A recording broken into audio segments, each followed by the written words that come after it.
Assalaamu calaykum waraxmatullaahi wabarakaatu. Waa idin salaamay. Kusoo dhawaada Nuurshe Academy. Sida aad ciwaanka ka soo aragteen, casharkan wuxuu ku saabsan yahay sida Ingiriiska loo barto. Yacni Ingiriiska qaabkeen u bartaa. Okay? Marka qaabab badan ama habab badan loo bartaa. Sababta kama wado, sababta aad u baran lahayd kama wado. Laakiin casharkan wuxuu ku saabsan yahay wadooyinka aad u mar lahayd. Qofka rabo inuu Ingiriiska barto muxuu sameynaa. Marka way badan yihiin 6 qodob ka mid ah aan soo qaadan doonaa insha Allah. Marka asla socod wanaagsan. Qodobka koowaad waxaa la yiri schedule time into your day. Jadwal u samee maalintaada. Ereyga schedule waa jadwal. Okay? Schedule time into your day. Maalintaada jadwal u samee for structured study si aad u hesho daraasad qaabaysan. Okay? ereyga structured yani waa qaabaysan, daraasad qaabaysan oo habaysan si aad u heshid jadwal u samee maalintaada. Qodob koowaad marka wuxuu ku saabsan yahay in qofka uu sameysto jadwal xilliga uu wax akhrinayo, xilliga uu wax qorayo. Okay? xilliga aad shaqada leedihid maahane inta kale waa in aad waqti siiso fiican oo aad waqti fiican u qoondeyso. Marka qodobkood wuxuu ku saabsan yahay in waqtigaaga aad timetable u sameysatid, jadwal inaad u sameysatid oo waqtiga aad kala qorsheysatid. Maanta maalin walba kala hadii 1 saac bis aad siisid Ingiriiska way kugu filan tahay. 1 saac hadii maalinta aad siisid ama xitaa waxaan hubaa 30 daqiiqo xitaa akhriskiisa ama inaad u kurgasho hadii aad 30 daqiiqo xitaa siiso wax weyn aad ka faa'iideysaa.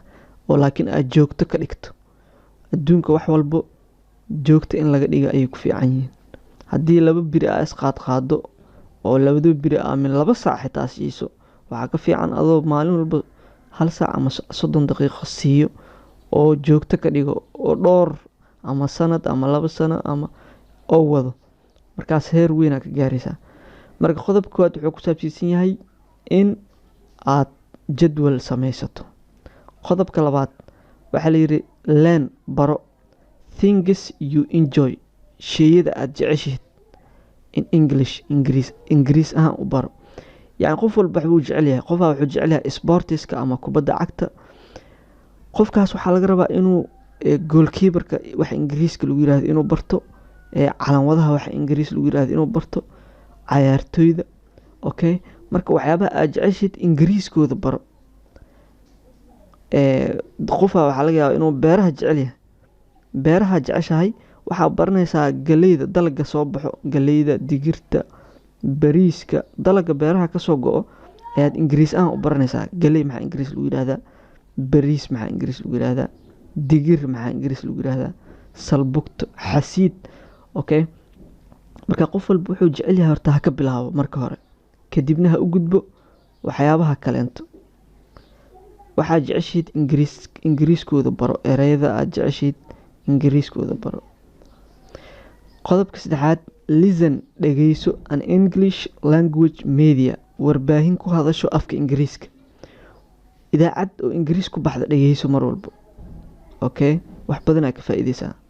Qodobka 4 read akhri. Read alo dhawaaqa ereygaas. Read akhri children's books, buugaagta caruurta akhri. Buugaagta caruurta akhri. Sabab nin weyn ahay ma buugaag caruur akhri karaa? Maya, luqadda caruur ka tahay. oo luqadan ma taqaanid ma garanaysid bilow waa tahay. Marka akhri buugaagta caruurta akhri. Si yani bilowga aad u soo fahantid horta marka hore. Read akhri children's books, buugaagta caruurta akhri. An iyo comic books, buugaagta madadaalada in English ee Ingiriiska ku qoran. Comic books waa buugaagta madadaalada. Way ku xiiso gelinayaan soo maaha. Marka ayagana akhri. Qodobka 5 speak ku hadal what you have learned, waxa aad baratay. Speak ku hadal what you have learned, waxa soo baratay ku hadal. That means more practice. Waxa laga wadaa practice badan samee. Okay? Qodobka u dambeeyo oo 6 ereyga practice waa wada sheekeysin waa la dhihi karaa. mid sidoo kale in aad ku celcelisid wixii way noqonaysaa. marka qodobka lixaad, follow raac the 4 skills, 4 xirfadood of English language ee luqadda ingiriiska. 4 xirfadood ingiriiska keligiis ma lahan, ee luqad walbo way leedahay, macnaha luqad walbo way u baahan tahay. qodobka koowaad, listening, dhegeysi, inaad macalinka dhegeysato waxa lagu sheegaya ama qofka wax ku barayo inaad si fiican u dhegeysato. okay. speaking, inaad ku hadasho wixii uu macalinka kuu sheegay, ereyadii, jumladihii, wixii aad baratay inaad ku hadasho oo aad sameyso practice. okay. speaking, ku hadal. reading, akhrin, inaad wixii akhriso. iyo writing, qoris, inaad qorto wixii. marka guud ahaan cashirkeenan 6daas qodob aan kusoo qaadanay. aada umahadsantihiin.